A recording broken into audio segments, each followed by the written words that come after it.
Berhab Beckham Kolokam Fa'al Leka Edyali Ma Hajjaj. Well, I think what he's trying to say here, he's trying to welcome me. I'll say Allah Barak Fik. Nice to meet you, sir. My name is Miles Burr. I'm a senior specialist of photographs at ArtNet Auctions. Let me start by apologizing to all my Arabic-speaking friends. If it's any consolation, what I do with English is actually much worse. I want to welcome Hassan Hajjaj, who is having an exhibition here at the Taymour Grahne Gallery on Hudson Street in Tribeca.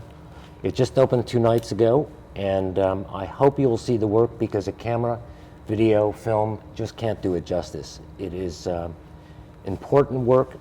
He is not an emerging artist. He's somebody who is really elevating work that's done in Northern Africa, the Middle East, to another level. And I am just pleased to be with him. I was introduced to his work last fall by a gallery in Paris, and they had sent me some things, and I didn't know what to make of it at first, but I found myself laughing and being intensely interested, primarily because I saw what he was doing. He was documenting his culture and what is happening in his culture with consumption and consumerism and branding, and doing it in a relatively irreverent way, but at the same time there's a great deal of seriousness behind the work.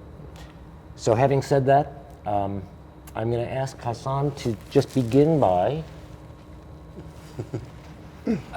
talking about splitting his time between London and Marrakesh, and also his early life and how you got to London in the first place. Okay, growing up in Larache, as a teenager, as a normal kid, my dad went to the UK for economy, like in 1966.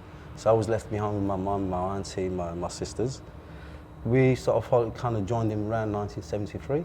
And for me, that was a beginning of something new, because I didn't speak the language, new culture, trying to fit in with this new scene of London. It was a difficult period in a sense, because in the 70s, it wasn't as easy as where it is now in London. Now it's kind of become more cosmopolitan. So I really had to find my own village, if that makes sense, in London. With A stranger in a strange land. Exactly. So, and it was just not just me, there was many other friends that I met along the way. I had the same story from the Caribbean, from India, from China. So it was a kind of a unique time. And we really had to find our way and make our mark in London. And I think to talk about the journey between Marrakesh and London, I really have to start from there, because from this period of time, I came out with no qualification from school. And it was totally in the big world, into practice, into doing stuff. So for this period of time, I was unemployed, and we started doing parties. We started to do sort of our own fashion kind of designs, and it was kind of something that became, I suppose, was so-called the melting pot, you know, the London pot, kind of a mixture of people. So as I was involved in, at one point I opened up a fashion shop, and I started assisting styling. A friend of mine, another friend of mine who's here, Zach Ove, who started his career doing videos. I was working behind the scene on music videos. So I thought this was my schooling, you know, sort of having music, art, fashion around me. This lasted a few years, but I really never put anything under my name, because I always felt, you know, I wasn't a trained artist. You know, all my friends were going to college to be a photographer, or, you know, an artist or a painter. So along this period of time, as I say, it was a golden era in the 80s. After this period of time, when I went to Morocco, as I say, I didn't go for nearly 15 years. It was something that I wanted to show. You know, I saw something that I wanted to share with my friends. I had friends from New York, from Paris, graffiti artists, musicians. So I thought I wanted to show something from our culture that also could communicate to them. I didn't really think about it's going to be the worldly work or international. It was really about the group of my friends. How can I, you know, show my side, my story. So really the journey started from there, and everything happened very naturally in the sense of with photography. I was a photographer. I bought a camera from my friend in 1989, I was a big photographer, I'm passionate about photography, big fan of photography. And I just started taking pictures. So in some ways, I would say I use photography as a medium. I still find it hard saying I'm a photographer, in the sense of, if a company said to me, take pictures of, jewelry design or, a shoe, collection, I probably won't be able to deliver that kind of work. So it was kind of a learning process as I went along the way. And it took a while for me to get confident, to be able to say I'm an artist as well. So really, when I was doing all this kind of work, there was also the element of design. And I think a lot of my work, it has a recycling feel about it. And this again came really from growing up in Morocco. And when I was young, if you had holes in your socks, your mum would sew a patch on them. If you, if the condensed milk can, once it's finished, your mum would say, look, take it to the local artisan and ask him to clean it up and put a hand so it becomes a cup of coffee. Mm-hmm. So really, this was kind of another influence. And as you can see, we are sitting in the installation, which normally art you're not supposed to touch or set. So for me, I wanted to do some work that could be also, you can have experience with. Interact, that's the right word. So I mean, there's a mishmash of everything to get to this point I'm here in New York talking to you. I don't think it's a mishmash. I think it's... not a mishmash. Maybe it was in the beginning. Yeah. But now I think it's extremely refined.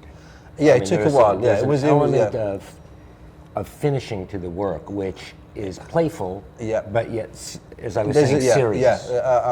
Thank you for noticing, because sometimes people see the playful, or sometimes, as you can see the work, I have so many funny things where people come and look at the work, especially my photography, and the first thing they say, oh look, the Coca-Cola cans. So they don't even look at the image, but they see something familiar that connects to them. That's unfortunate, because I think when you present your work, it's presented as a complete piece.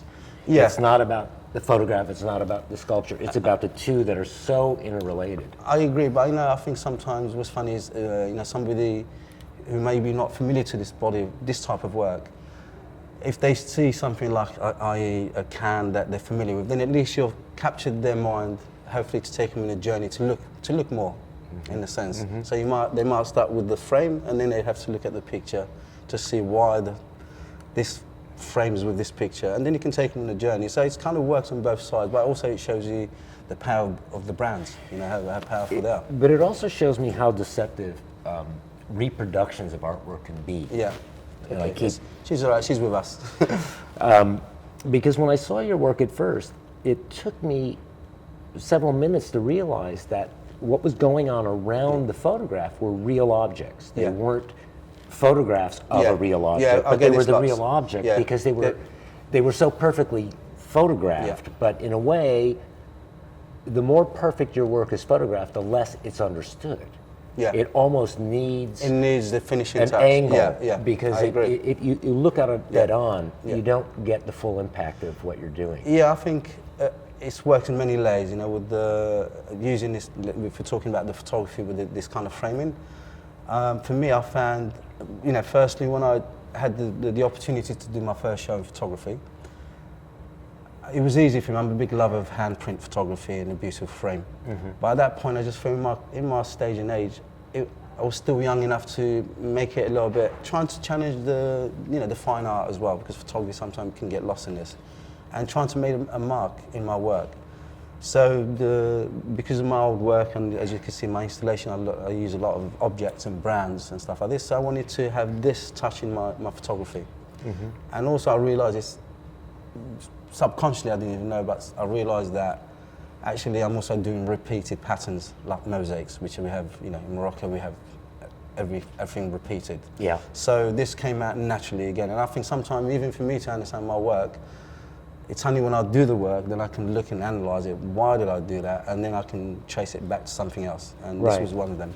And I think that the fact that you design and manufacture furniture, stools, the bench we're sitting on, the tables in front of us, talks a lot about the craftsmanship. Yes. And I think what's lost in photography now is that craftsmanship of the darkroom, of understanding the materials, of understanding really how light sensitizes film, Yeah. and how light sensitizes paper Yeah. after the film, Yeah. and how a print is made. Exactly. This is a long journey. There's on a this. generation Yeah. growing up Yeah. that has no idea of a photograph coming out of anything except this electronic machine. Yes. That's I agree. sitting in the corner of the room. It's funny, I always think if, sometimes, when you do credits for people, it'd be great to credit the person who created the paper, the film, because there's a long line, like I just said, but when people see a photograph, they just see that. And going back to what you said about the craftsman, the artisan, for me this is very important because it also, in my life, it gives me a journey. So for example, if I'm designing a table, I'm sitting, the guy who makes my lamp, when I go and sit down with him, I learn something. Mm-hmm. And sometimes artists can be lonely as well. You have to be in the studio working, and so it could be a lonely moment. And for me, I realise also I like people. I like noise. I like the Medina. I like the market. So for me, this was a great opportunity to be able to design. Also, I feel like I'm giving back a small part of the economy. So if I'm working with the local guys making my buffets, a table, mm-hmm. I'm bringing something. It's not lots of money and stuff, but it's bringing something back. I'm getting something for myself. So it's not one-way take. But I think there's probably a point at which they appreciate what you're doing definitely. because they're seeing some small part maybe of the tradition in the continuum of what they're doing. They definitely do, because what I also brought to them, normally, for example, the guy who makes the buffets or the lamps, they're normally making it in brass or one material, so it becomes just automatically like a factory. When I bring them something new, they have to also think, so it kind of gets their mind working and they get excited about what they actually do. So the guy who makes my suits, for example, he's making classic suits, pinstripe, navy, grey, and all this kind of stuff. I'm coming with like a pattern, the textile or the PVC that shouldn't really be made into a suit. So all of a sudden he gets excited because all of a sudden what he loves, he's going back to it. He's got to cut this with this and make it something. Well, it's a challenge. It's a challenge. So he lives again in his what he does, what he loves as well. But let's talk about some of the influences on your work. I mean, a lot of it comes from just the cultural awakening, if you want to call it that, going back to Morocco after you've been in London. But there is a tradition of photography that some of it does show up in your work. And I think to some people who know photography, they'll know it. Yeah. And to others, they don't. And I'm not saying it's a direct link. No. This is good because for me, as I say, because I didn't, I didn't study arts and stuff, so I had to kind of learn somehow. And by learning was really going galleries, looking at books. My first, I suppose, impact with photography was when I was a kid in Morocco. Nobody had cameras. So you would normally have to, when you have pictures taken, you go to the local photographer in the studio. So your mum would dress you up, she would even put perfume on you, a cologne on you, and you go there and you pose with a backdrop or something like this, or I have a picture of me like with a cowboy outfit on a plastic horse. I'd love to see that. I don't know where it is, my sister has this, but so that was my first introduction to, let's say, photography. Going into this room with the light, with the photographer, you have different backdrops, and I think that was the beginning, let's say, with photography. But I think with the rest of everything else, I would say for me, the influences come from, my lifestyle in the sense living between London and being Moroccan, being involved in fashion, music, arts. I used to do lots of parties in London, like underground parties. So it was a combination of all this, working as an assistant stylist with my friend, doing catwalk shows. My friend said to my friend doing music videos. So I kind of learned about production, about kind of retail, so this really came out in my work. It was really a long journey. And as far as photographers, David LaChapelle's, I'm a big fan of him. You've got Bresson, you've got Kappa, you've got some, I'm sort of taking my influences from different, from fashion, from... I hate when people ask me, who is your favorite photographer? Because you can't... that's something like saying, what's your favorite city or what's your favorite dish? It's a hard question, but some of the names I mentioned, I would say, like Dave LaChapelle, for his brightness. I like Malik Sadibi Yeah. for his studio shoots. Kappa, Bresson for his kind And of Saidu Keita. Yeah, exactly. So, certainly. all I mean, all the that's masters, sort of a all the legacy masters. that, you know, and I certainly wouldn't tie it to that legacy, but that is, No, I that's- think, yeah. what a lot of people, once they see enough of your work, Yeah. they will see a certain influence creeping in. 100%, and I'd be more than happy to be in that world. I mean, that's my world, Yeah. in a sense. I mean, I'm not going to be in some other, it's like if an artist is a hip-hop artist, he's going to be in the hip-hop artist world.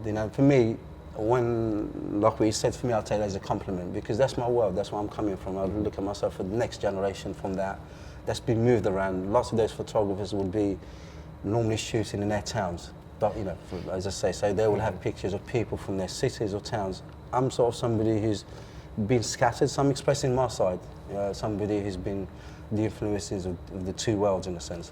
And So, how do you see yourself fitting into the larger kind of, what I think is long overdue wave of Northern African and Middle Eastern artists that are starting to emerge in a pretty important way? Yeah, I mean, this has been a really interesting journey on this question you're asking me, because, let's say 10, 12 years ago, when I'd done an installation in Paris that became very popular, had lots of press in Paris and, with the glossy magazine. But when I started getting a lot of people, especially with the age of the internet, hissing me like saying, wow, I love your work, I'm a big fan. And it was from the Arab community, the younger generation. This gave me the fuel to continue. I feel like I need to continue this now, because I could see I'm presenting something proud for my culture, but also I'm sort of touching another side. So for me, this is something that's been very important, and I hope I can be part of this movement that's happening. There's no doubt in my mind you are a big part of that movement. Thank you. Well, I hope. And I hope think so. it's a movement that's long overdue. But this is another fine thing, because we were talking earlier on off camera about the Chinese art. I mean, for me, when I done my first show in 2007 in Dubai, all of a sudden there was the recession. The art world was like, sort of at its peak. I know some ways good recession. It kind of calmed it down, and it kind of cleared the rubbish, and and people have to work harder. I mean, for me, at that point of time, there was interest in Arab art, from 2008 onwards. And I was a bit worried that hopefully it's not going to be a fad, because you don't want sort of the Chinese art, it's gone, the Indian art, it's come and gone, the Arab art and come, because it's art should be really, as an artist, it doesn't matter where you come from as long as you're expressing yourself, in a sense. So I was hoping that it doesn't become a fad and it's just for the moment and then it moves on, because I think from any culture there's great artists that have long term. So I'm kind of was worried, but I think now it's kind of stable itself, and there's definitely some amazing artists coming from, and they have lots to say as well. Yeah, and I think I'm going to finish up just by telling you, or reiterating what I said before, is that you're only really at the beginning of your career, as I can see it. I think you've got a lot more ideas and a lot more art to produce. Yeah. And certainly the recognition that this show, I hope, is going to bring you is going to be extremely important, because I think Americans can be jaded about what they look at. Okay. And I think your work is not easy to translate unless you're confronted by it in person. Okay. So for anybody viewing out there, I urge you to see the work in person. And I urge you to see any artwork in person, because it's really the only way to see art. It's not meant to be seen just in a book or just on a video, as you're watching right now. It's meant to be seen in person, and you're meant to experience it as you would experience it, not as someone tells you how to experience it. Hassan, thank you very much, sir. Yeah, it was a big pleasure. Nice talking to you. Thank you very much. Sir. Really.